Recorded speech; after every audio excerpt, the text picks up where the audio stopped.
why are you like, no, you can't flog anybody else, but you don't want to be flogged.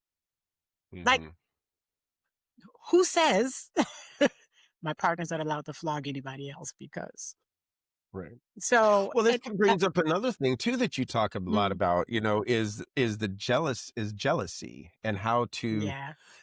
how to use that energy and shift that energy. And you have a jealousy game plan. At least that's what I read.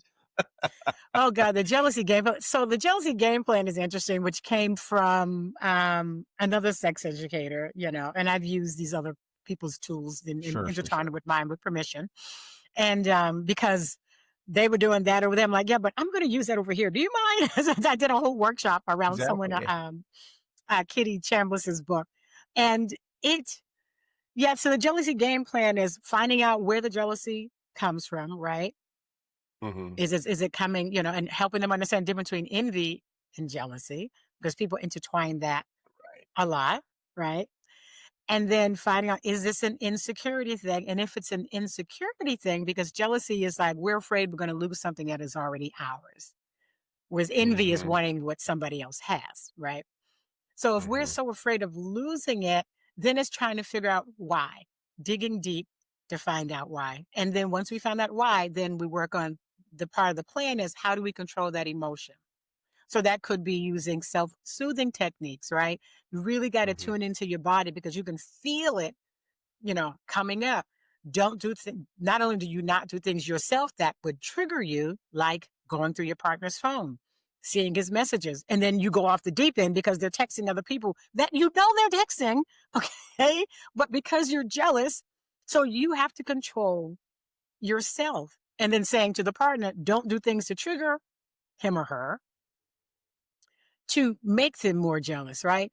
Because you alone are responsible for your own emotions. Right. It's not that thing over there that makes you jealous. It's not the outside thing. It's you get internally triggered, and now you have to manage that emotion. And it's not easy for some people. It really can be challenging. So I give them self-soothing techniques. I give them a mantra, something simple like, I can stand this. I can stand to know that I'm not the only person they love. I could stand to know that they're on a date. I could stand to see them kissing. What do you say to Right. yourself? Maybe you have to remove yourself from the space. If you're like at a party and you feel it, it's that fight or flight. It comes up in the belly. You can feel it coming. So, Mhm. babe, I'll be right back. I'm just going to go get a drink. No, no, no. I'm good. And you let your partner know when I tell you I'm going to get a drink, don't come after me. I need space to breathe. You just stay there because I know it's not you, it's me.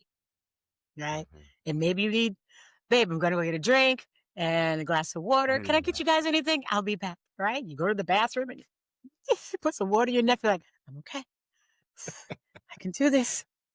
You got to do what you got to do sometimes. And this is Absolutely. why even in the swinger community, why some partners play separately, because they find it difficult to enjoy the person they're with because they keep looking over there at their partner. And then they get triggered. And then, for men, they go, and for women, they dry up. So then it just becomes not a good thing. So Right. they've learned to do it separately. So That whole thing, right? Like, well, they don't do that to me. We yeah, don't do yeah. that. What the hell? Wait, you've made it this far, so come join me on my Organic Loving YouTube channel and let's keep this conversation going. Hit like and do subscribe so I can keep bringing you the best ethical non-monogamy relationship content all about love, desire, and designing relationships that truly fit you. Now, I'm not here to make your choices for you. I'm here to support you in understanding them and in creating relationships that are as expansive and authentic as you are. Until next time, your love, your rules, and your freedom. Bye-bye.